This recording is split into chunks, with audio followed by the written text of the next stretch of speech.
ஒளிபரப்ப உதவுபவர்கள்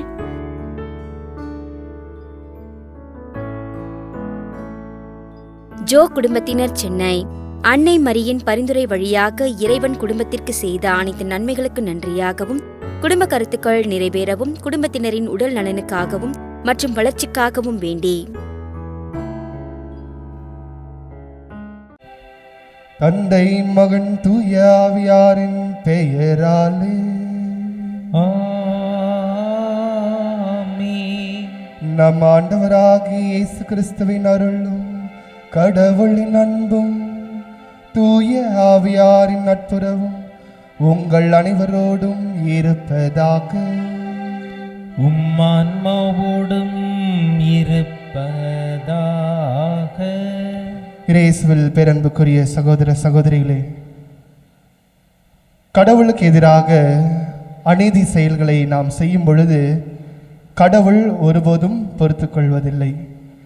கடவுள் ஒருபோதும் அதை ஏற்றுக்கொள்வதில்லை. அது ஆலயமாக இருந்தாலும் சரி, ஆலயத்திற்கு வெளியேயாக இருந்தாலும் சரி, நம்மை ஒவ்வொரு கணப்பொழுதும் கடவுள் உற்று நோக்கி கொண்டிருக்கின்றார். இன்றைய நாளிலே கடவுள் நமக்கு தருகின்ற செய்தி என்னவென்றால், இதோ பாவத்தை விட்டுவிடுங்கள், உங்களுடைய செயல்களுக்கு நீங்கள் மனம் திரும்பி மன்னிப்பு வேண்டுங்கள் என்று இன்றைய முதலாவது வாசகத்தின் வழியாக கடவுள் நமக்கு அறைகூவல் விடுக்கின்றார். எனவே நாம் செய்தருளிய தவறுகளை நாம் நினைத்து பார்ப்போம். அன்புக்குரியவர்களே, நமது கண்களை மூடி கடவுளுக்கு எதிராக நாம் என்னென்ன செயல்கள் செய்திருக்கின்றோம், அவருக்கு அருவருப்பு ஊட்டுகின்ற செயல்களை நாம் என்ன செய்திருக்கின்றோம் என்று நாம் சற்று நம்மையே சுய ஆய்வு செய்து பார்த்து நாம் செய்தருளிய தவறுகளுக்காக இதோ இரக்கம் மிகுந்த இறைவனிடத்திலே நாம் நமது செயல்களுக்காக மன்னிப்பு வேண்டுவோம். மனம் திரும்பிட இத்திருப்பலியிலே பக்தியுடன் ஜெபிப்போம். எல்லாம் வல்ல இறைவனிடமும் சகோதர சகோதரிகளே, உங்களிடமும் நான் பாவியனை ஏற்றுக்கொள்கிறேன். ஏனெனில் என் சிந்தனையாலும் சொல்லாலும் செயலாலும் கடமையில் தவறியதாலும் பாவங்கள் பல செய்தேன். என் பாவமே, என் பாவமே, என் பெரும்பாவமே. ஆகையால் எப்பொழுதும் கன்னியான புனித மரியாவையும் வானதூதர் புனிதர் அனைவரையும் சகோதர சகோதரிகளே உங்களையும் நம் இறைவனாகிய ஆண்டவரிடம் எனக்காக வேண்டிக் கொள்ள மன்றாடுகிறேன். எல்லாம் வல்ல இறைவன் நம்மை இரக்கம் வைத்து நம் பாவங்களை மன்னித்து நம்மை நிலை வாழ்வுக்கு அழைத்து செல்வாராக. ஆமீன். ஆண்டவரே இரக்கமாயிரும். கிறிஸ்துவே இரக்கமாயிரும். ஆண்டவரே இரக்கமாயிரும். கிறிஸ்துவே இரக்கமாயிரும். மன்றாடுவோமாக. ஆண்டவரே, உலக நிகழ்வுகளை உமது அமைதியின் வழியில் நீர் நெறிப்படுத்த உம்மை வேண்டுகின்றோம். இவ்வாறு உமது திரு அவை அமைதியான இறைப்பற்றில் மகிழ்ந்திருக்க நீரே அதற்கு அருள்வீராக. எங்கள் ஆண்டவராகிய இயேசு கிறிஸ்து வழியாக உம்மை மன்றாடுகின்றோம்.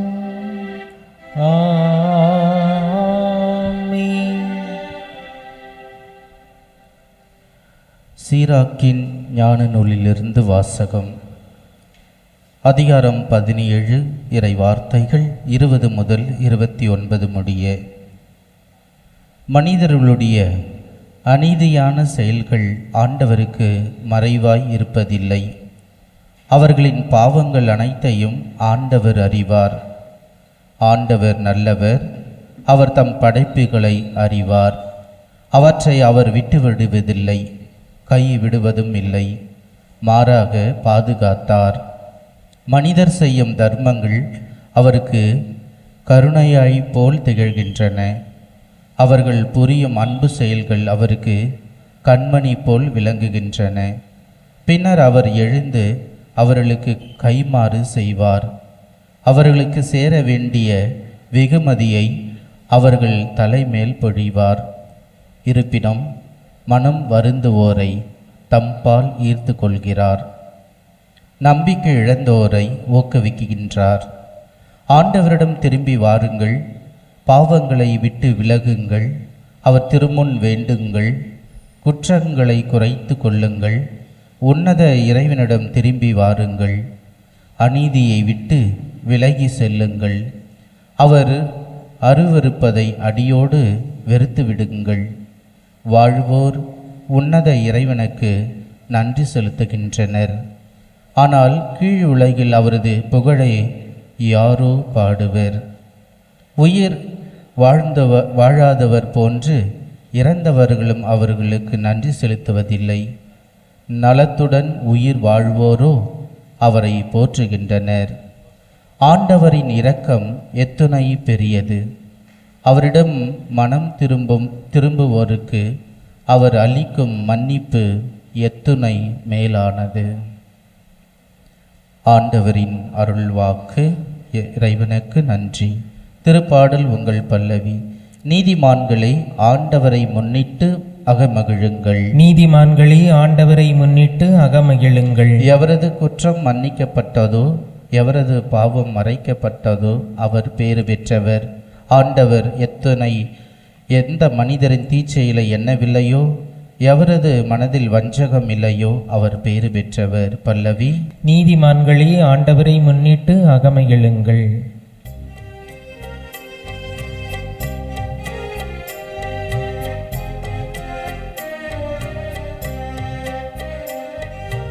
அல்லேலூயா, அல்லேலூயா, அல்லேலூயா, அல்லேலூயா, அல்லேலூயா, அல்லேலூயா. இயேசு கிறிஸ்து செல்வராயிருந்தும் உங்களுக்காக ஏழையானார். அல்லேலூயா, அல்லேலூயா, அல்லேலூயா, அல்லேலூயா. ஆண்டவர் உங்களோடு இருப்பாராக. உம்மான்மாவோடும் இருப்பாராக. புனித மார்க் எழுதிய தூய நற்செய்தியிலிருந்து வாசகம். ஆண்டவரே, மாட்சி உமக்கே. அதிகாரம் 10, இறை வார்த்தைகள் 17 முதல் 27 முடிய. அக்காலத்தில் இயேசு புறப்பட்டு சென்று கொண்டிருந்த போது வழியில் ஒருவர் அவரிடம் ஓடி வந்து முழங்கால் படியிட்டு, நல்ல போதகரே, நிலை வாழ்வை உரிமையாக்கிக் கொள்ள நான் என்ன செய்ய வேண்டும் என்று அவரை கேட்டார்.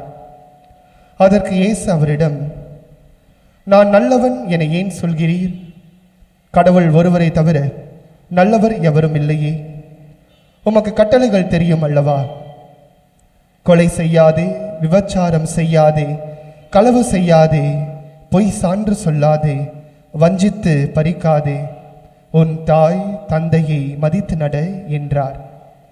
அவர் இயேசுவிடம், போதகரே, இவை அனைத்தையும் நான் என் இளமையிலிருந்தே கடைபிடித்து வந்துள்ளேன் என்று கூறினார். அப்போது இயேசு அன்பொழுக அவரை கூர்ந்து நோக்கி, உமக்கு இன்னும் ஒன்று குறைபடுகிறது. நீர் போய் உமக்கு உள்ளவற்றை விற்று ஏழைகளுக்கு கொடும். அப்போது விண்ணகத்தில் நீர் செல்வராய் இருப்பீர். பின் வந்து என்னை பின்பற்றும் என்று அவரிடம் கூறினார். இயேசு சொன்னதை கேட்டதும் அவர் முகம் வாடி வருத்தத்தோடு சென்று விட்டார். ஏனெனில் அவருக்கு ஏராளமான சொத்து இருந்தது. இயேசு சுற்றிலும் திரும்பி பார்த்து தம் சீடரிடம், செல்வர் இறையாட்சிக்கு உட்படுவது மிகவும் கடினம் என்றார். சீடர்கள் அவர் சொன்னதை கேட்டு திகைப்புக்கு உள்ளானார்கள். மீண்டும் இயேசு அவர்களை பார்த்து, பிள்ளைகளே, செல்வர்கள் இறையாட்சிக்கு உட்படுவது மிகவும் கடினம். அவர்கள் இறையாட்சிக்கு உட்படுவதை விட ஊசியின் காதில் ஒட்டகம் நுழைவது எளிது என்றார். சீடர்கள் மிகவும் வியப்பில் ஆழ்ந்தவர்களாய், பின் யார்தாம் மீட்பு பெற முடியும் என்று தங்களிடையே பேசிக்கொண்டார்கள். இயேசு அவர்களை கூர்ந்து நோக்கி, மனிதரால் இது இயலாது, ஆனால் கடவுளுக்கு அப்படியல்ல, கடவுளால் எல்லாம் இயலும் என்றார். ஆண்டவரின் அருள்வாக்கு. கிறிஸ்துவே உமக்கு புகழ். நல்ல போதகரே, நிலை வாழ்வை உரிமையாக்கிக் கொள்ள நான் என்ன செய்ய வேண்டும்? இயேசுவில் பேரன்புக்குரிய சகோதர சகோதரிகளே, இதே கேள்வி நாம் இன்றைய நாளிலே நாமும் கேட்க வேண்டும் என்பதுதான் இன்றைய மறையுரையின் மைய சிந்தனை. இது அந்த இளைஞன் ஆண்டவரை பார்த்து கூட அல்ல, ஓடோடி வருகிறார். அப்படிதான் இன்றைய நற்செய்தியில் நாம் வாசிக்கின்றோம். அவர் ஓடோடி வருகின்றார். நாமும் இயேசுவை பார்ப்பதற்கு, ஆலயத்திற்கு வருவதற்கு, ஆலய பணிகளை செய்வதற்கு, கடவுள் காரியங்களில் ஈடுபடுவதற்கு மிகவும் ஆர்வம் உள்ளவராக இருக்கின்றோம். அதில் எந்த ஒரு சந்தேகமும் இல்லை. எனவே அந்த இளைஞரும் சரி, நாமும் ஏறத்தாழ ஒரே மனநிலை கொண்டவர்களாக இருக்கின்றோம். என்ன மனநிலை என்றால் அந்த ஆர்வம். அவர் ஓடோடி வருகின்றார் இயேசுவை பார்ப்பதற்கு. நாமும் கடவுள் காரியங்களில் ஓடோடி வருகின்றோம், ஆர்வத்தோடு இருக்கின்றோம் அன்புக்குரியவர்கள். அடுத்ததாக அவர் ஓடோடி வந்து அதோடு அவர் நின்று விடவில்லை. அவர் முழங்கால் படியிட்டு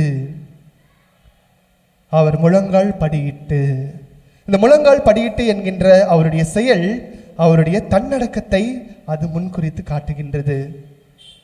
அவருடைய தாழ்ச்சியை அது முன்குறித்து காட்டுகின்றது. அந்த இளைஞனுடைய தாழ்ச்சியை அது முன்குறித்து காட்டுகின்றது. நாமும் கடவுளிடத்திலே தாழ்ச்சி உள்ளம் கொண்டவர்களாக நாம் அழைக்கப்பட்டிருக்கின்றோம். நாம் தாழ்ச்சியோடு தான் கடவுளை அணுகுகின்றோம். யாருமே ஆணவத்தோடோ அல்லது அகங்காரத்தோடோ கடவுளை அணுகுவதல்ல. நாமும் கடவுளை அதே போன்றுதான் அணுகுகின்றோம். ஒரு பயபக்தியோடு, தாழ்ச்சியோடு, தன்னடக்கத்தோடு நாம் கடவுளை நாம் வழிபடுகின்றோம் இல்லைங்களா? அடுத்ததாக அவர் கேட்கின்றது, நல்ல போதகரே, நிலை வாழ்வை உரிமையாக்கிக் கொள்ள நான் என்ன செய்ய வேண்டும் என்று அவர் கேட்கின்றார். அன்புக்குரியவர்களே, இந்த கேள்வியை நாமும் கடவுளை பார்த்து கேட்க வேண்டும். நான் என்ன செய்ய வேண்டும்? இயேசு என்ன பதில் கூறினாரோ அதே பதில் நமக்கும் இயேசு கூறுகின்றார். நம்மால் இயேசு கேட்கின்ற கேள்விக்கு பதில் கூற முடியுமா, அல்லது அதனை ஏற்றுக்கொள்ள முடியுமா, அல்லது அதனை செயல்படுத்த முடியுமா? அன்பார்ந்தவர்களே, ஆலயங்களிலே ஏதாவது நிதி உதவி தேவை என்றால் நாம் ஓடோடி செய்ய வருகின்றோம் இல்லைங்களா? ஓடோடி செய்ய வருகின்றோம். நல்ல மனம் கொண்டவர்களாக நாம் இருக்கின்றோம். ஆனால் நம்மில் பலர் அதுவே ஏழை எளிய மக்களுக்கு உதவி செய்ய வேண்டும் என்றால் அந்த ஆர்வத்தை நாம் காட்டுவதல்ல. அதைதான் இங்கு நாம் பார்க்க முடிகின்றது. அந்த இளைஞன் சொல்கிறார், ஆண்டவரே, நீர் சொன்ன அனைத்து கட்டளைகளையும் நான் கடைபிடிக்கின்றேன். நான் விபச்சாரம் செய்வதில்லை, களவு செய்வதில்லை, பொய் சான்று சொல்வதில்லை, யாரையும் வஞ்சித்து நான் எதையும் பறித்து கொள்ளவில்லை, என் தாயையும் தந்தையும் நான் மதித்து நடக்கின்றேன், நான் கொலையும் செய்யவில்லை. பிறகு இயேசு அவரை பார்த்து ஒரு புன்சிரிப்போடு சொல்கின்றார், இதோ உன்னிடத்தில் இருக்கின்ற உன்னுடைய உடைமைகள் அனைத்தையும் விற்றுவிட்டு என்னை வந்து நீ பின்பற்று, அப்போது நீ நிலை வாழ்வை பெற்றுக்கொள்வாய் என்று. அன்புக்குரியவர்களே, அந்த வார்த்தையிலே இருக்கின்றது அந்த வார்த்தைக்கான பதில், நிலை வாழ்வு. எது நிலை வாழ்வு? நம்முடைய வாழ்க்கையில நிலையாக இருப்பதுதான் நிலை வாழ்வு இல்லைங்களா? இன்னைக்கு நீங்களும் நானும் சேர்த்து வைத்திருக்கின்ற சொத்து சுகம் எதையும் நாம் கடைசி வரையும் எடுத்து சென்று போக விடுவதில்லை. இங்கு இயேசு அவரை பார்த்து சொல்கிறார், இதோ உன்னிடத்தில் இருக்கின்ற உன் உடைமைகளை எண்ணத்தையும் நீ விற்றுவிட்டு என்னை நீ பின்பற்று, அப்போது நீ நிலை வாழ்வை பெற்றுக்கொள்ளோ என்று. என்ன செய்கிறார்? இயேசுவை பார்க்க ஓடோடி வந்தார் அந்த இளைஞர். இயேசுவை பார்த்தவுடன் அவர் முழங்கால் படியிட்டார். இயேசுவை பார்த்து அவர் வேற ஏதாவது கேள்விகள் கேட்டிருக்கலாம். ஆனால் அவர் கேட்ட கேள்வி மிகவும் அருமையான கேள்வி. நிலை வாழ்வை பெற்றுக்கொள்ள ஆண்டவரை நான் என்ன செய்ய வேண்டும் என்று மிகவும் தெளிவான ஒரு கேள்வியை கேட்ட அந்த நபர் முக வாட்டத்தோடு அவர் திரும்பி செல்வதை பார்க்கின்றோம். காரணம், அவரிடத்தில் இருக்கின்ற செல்வங்கள் அதிகம், சொத்துக்கள் அதிகம் என்று நாம் நற்செய்தியிலே வாசிக்கின்றோம். அன்புக்குரியவர்களை, ஓடோடி வந்த அந்த நபர் இயேசு செய்ய சொன்ன அந்த வார்த்தை கேட்ட பிறகு முகவாட்டத்தோடு அவர் சோகமாக பின் செல்கின்றார். அன்புக்குரியவர்களே, இப்படிப்பட்ட மனநிலையில் தான் நாமும் இருக்கின்றோம். நம்மிடத்தில் இருக்கின்ற உடைமைகளை நாம் அடுத்தவர்களுக்கு, குறிப்பாக ஏழை மக்களுக்கு, அதுவும் கஷ்டப்படுகின்ற மக்களுக்கு நாம் உதவிட முன் வருகின்றோமா என்பதை தான் நாம் இன்றைய நாளிலே சிந்தித்து பார்க்க வேண்டும். பல நேரங்களிலே நாம் எனக்கு அதுவும் வேண்டும், இதுவும் வேண்டும், இன்னொன்றும் வேண்டும், எனக்கு எல்லாமே வேணும். அது வேணுமா? ஆமாம், அதுவும் வேணும். இது வேணுமா? எனக்கு இதுவும் வேணும். அப்போ இதுவும் கொடுங்க என்று நாம், எனக்கு கடவுளும் வேண்டும், பணமும் வேண்டும், செல்வமும் வேண்டும், பிறகு வேறு ஏதாவது பயன்படக்கூடிய காரியங்கள் எனக்கு வருகின்ற போது அதுவும் வேண்டும் என்று நாம் அனைத்தையும் பெற்றுக்கொள்ள தான் பார்க்கின்றோமே தவிர, என்னிடத்திலிருந்து நான் அடுத்தவர்களுக்கு தர எனக்கு மனம் இருக்கின்றதா என்றால் அது மிகப்பெரிய கேள்விக்குறியாக இருப்பதை நாம் பார்க்கின்றோம். அன்புக்குரியவர்களே, இதைதான் இயேசு சொல்லுகின்றார். நீங்கள் நிலை வாழ்வை பெற்றுக்கொள்ள விரும்பினால் உங்களிடத்தில் இருக்கின்றவற்றை நீங்கள் விட்டு விட்டு வர வேண்டும், அப்பொழுது நீங்கள் என்னை பற்றிக் கொள்வீர்கள். அன்புக்குரியவர்கள், இயேசு எப்பொழுதுமே பணக்காரர்களை அவர் எதிரியாக பார்ப்பதில்லை. நற்செய்தியிலே பல இடங்களில் நாம் படித்திருக்கின்றோம். பரிசேயர்கள் சரிசேயர்கள் இயேசுவிடத்திலே கேள்வி கேட்பார்கள். நீர் செல்வரோடும் பாவிகளோடும் விருந்துண்டீரே, விருந்து உண்ணுகிறீரே என்று கேட்பார்கள். அன்புக்குரியவர்கள், இயேசு இங்கு சொல்வது என்னவென்றால், உனக்கு தேவையான செல்வத்தை நீ வைத்துக்கொள், உனக்கு எது தேவையோ அதை நீ வைத்துக்கொள், பிறகு உன்னிடத்தில் இருப்பவற்றை ஏழை எளிய மக்களுக்கு நீ பயன்படுத்து என்பதை தான் இங்கு அவர் சொல்கின்றார். பல நேரங்களில் நாம் ஆலயங்களுக்கு, ஆலய பராமரிப்புக்கு,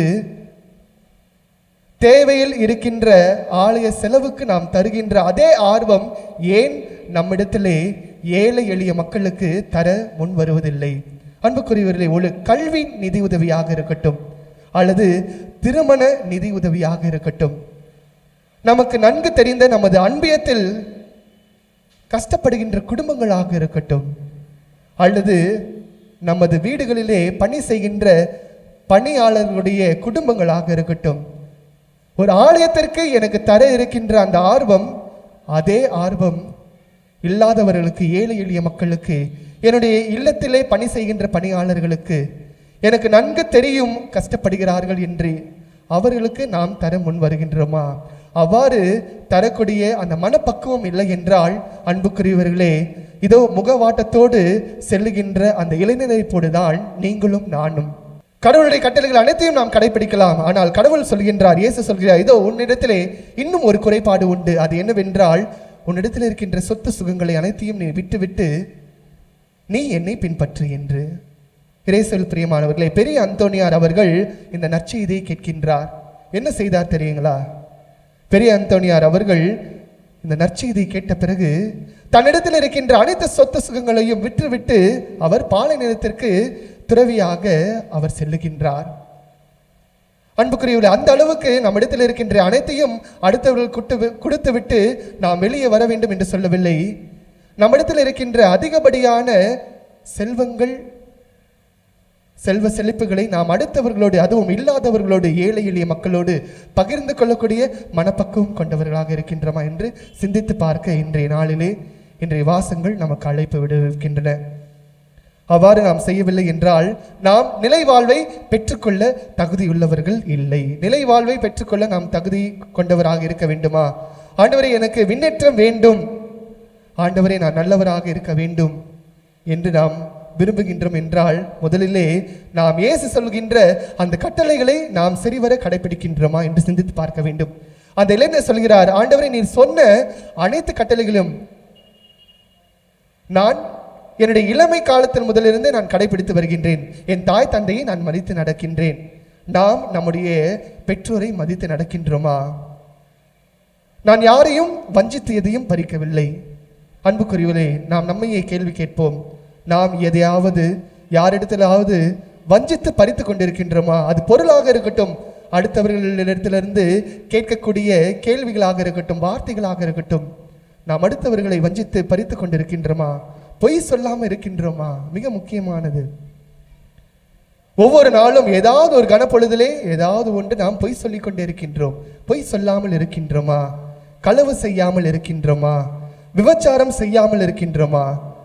ஆண்டவர் இயேசு கிறிஸ்து மிகவும் சிறப்பாக சொல்லுவார், விபச்சாரம் என்பது ஒரு செயலில் அல்ல, அது எண்ணத்தில் அளவிலே நம்மிடத்தில் இல்லாமல் இருக்க வேண்டும் என்று அவர் சொல்லுவது உண்டு.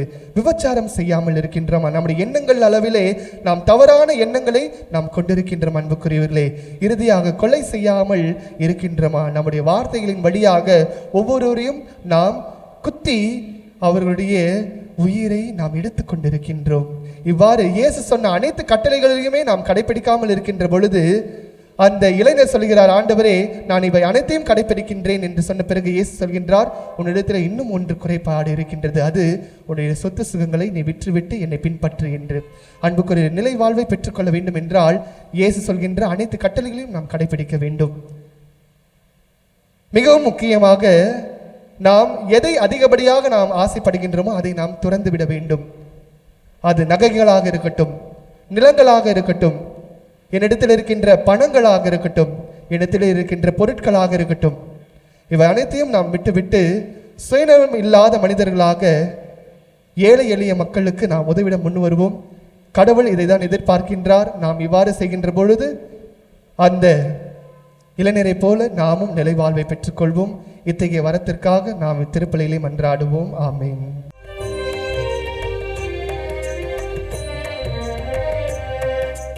காணிக்கை பொருளாயினை தந்தி கனிவுடன் இணை நீ ஏற்றது புரிவாய். காணிக்கை பொருளாயினை தந்தி நறுமணம் வீசும் மலர் போல இணை நல்கிட வந்தேன் நாயகனே. நறுமணம் வீசும் மலர் போல இணை நல்கிட வந்தேன் நாயகனே.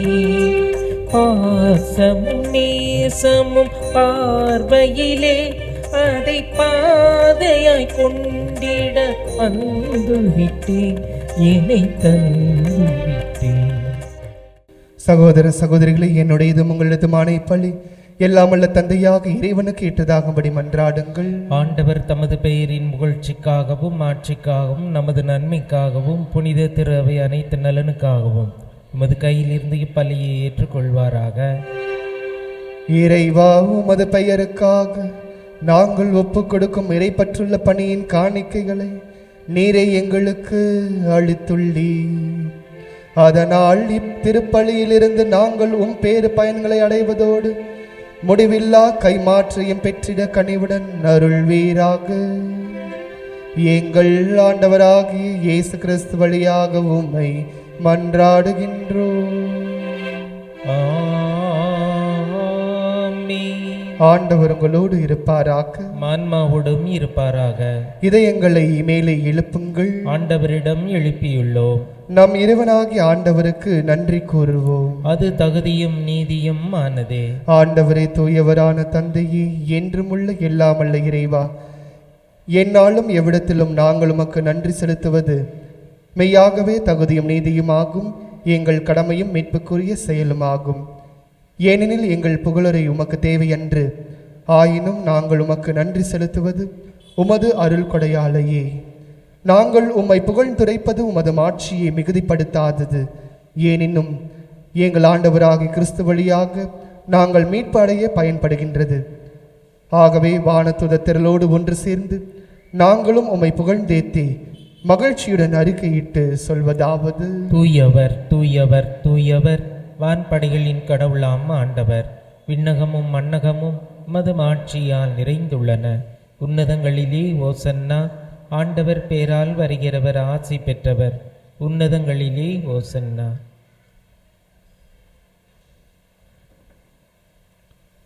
ஆண்டவரே, நீர் மெய்யாகவே தூயவர், தூய்மை அனைத்திற்கும் ஊற்று.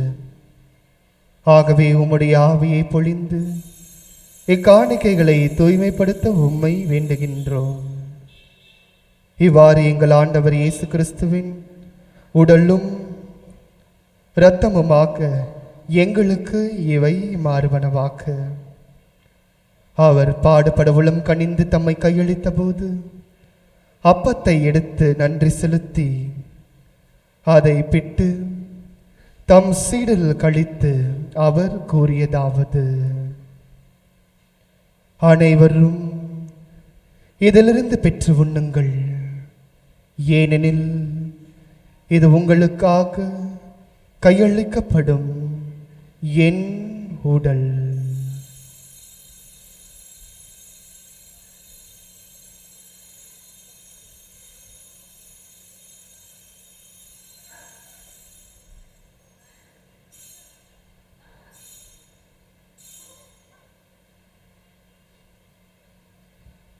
அவ்வண்ணமே இரவு விருந்தை அருந்திய பின் கிண்ணத்தையும் எடுத்து மீண்டும் உமக்கு நன்றி கூறி தம் சீடரில் கழித்து அவர் கூறியதாவது: அனைவரும் இதிலிருந்து பெற்று பருகுங்கள், ஏனெனில் இது புதிய நிலையான உடன்படிக்கைக்குரிய என் இரத்தத்தின் கிண்ணம். இது பாவ மன்னிப்புக்கென்று உங்களுக்காகவும் பலருக்காகவும் சிந்தப்படும். இதை என் நினைவாக செய்யுங்கள்.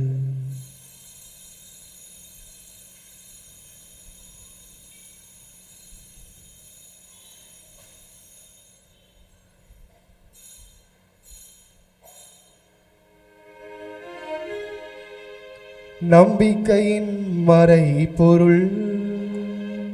ஆண்டவரே, நீர் வருமளவும் உமது இறப்பினை அறிக்கையிடுகின்றோ, உமது உயிர்ப்பினையும் எடுத்துரைக்கின்றோ.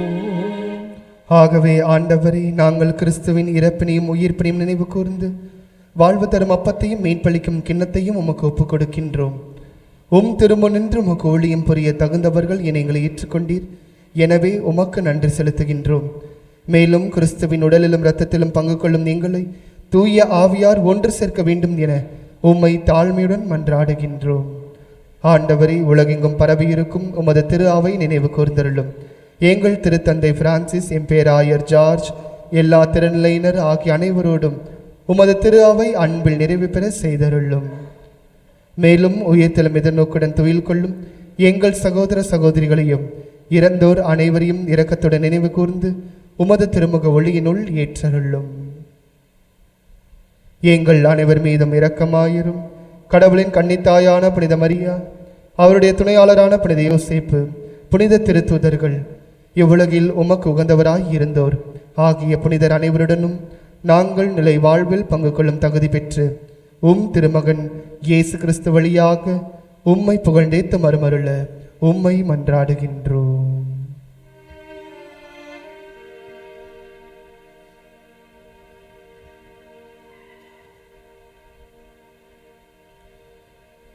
இவர் வழியாக இவரோடு இவரில் எல்லாம் வல்ல இறைவனாகிய தந்தையே, தூய ஆவியாரின் ஒன்றிப்பில் எல்லா புகழும் மாட்சியும் என்றென்றும் உமக்கு உரியதே. ஆமென், ஆமென்,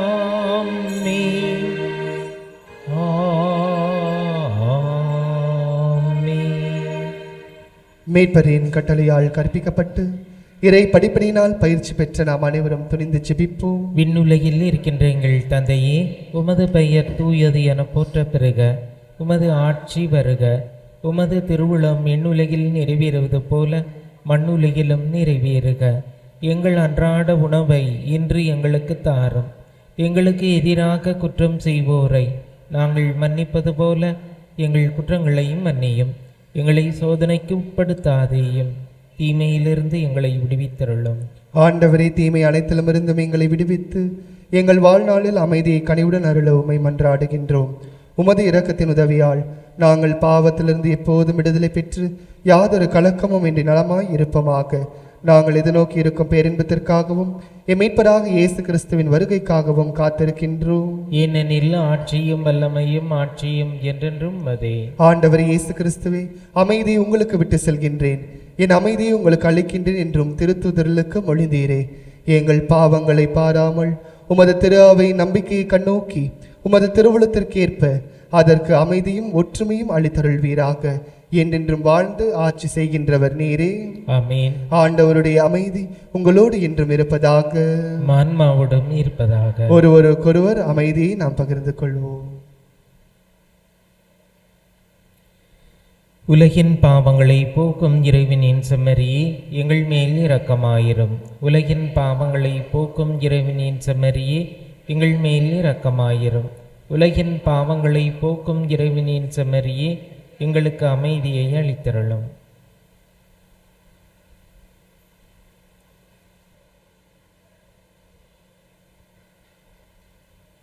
இதோ நம் ஆண்டவராக இயேசு கிறிஸ்து, இவரே நம் ஒவ்வொருவருக்கும் நிலை வாழ்வாக இருக்கின்றார்.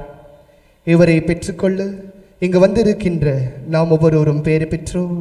ஆண்டவரே, நீரின் இல்லத்தில் எழுந்தருள நான் தகுதியற்றவன்.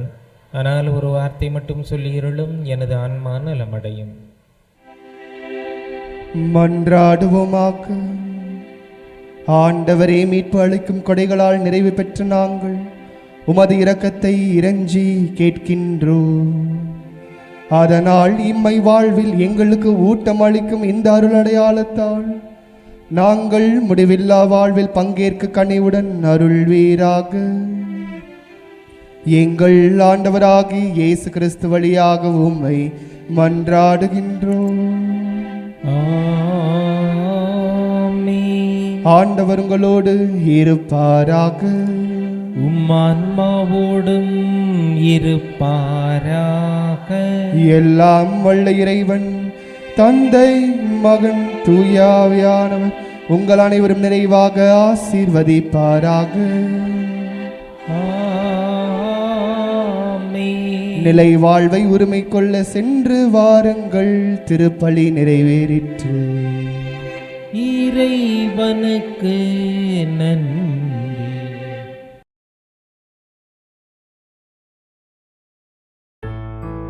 திருப்பலி ஒளிபரப்ப உதவியவர்கள்: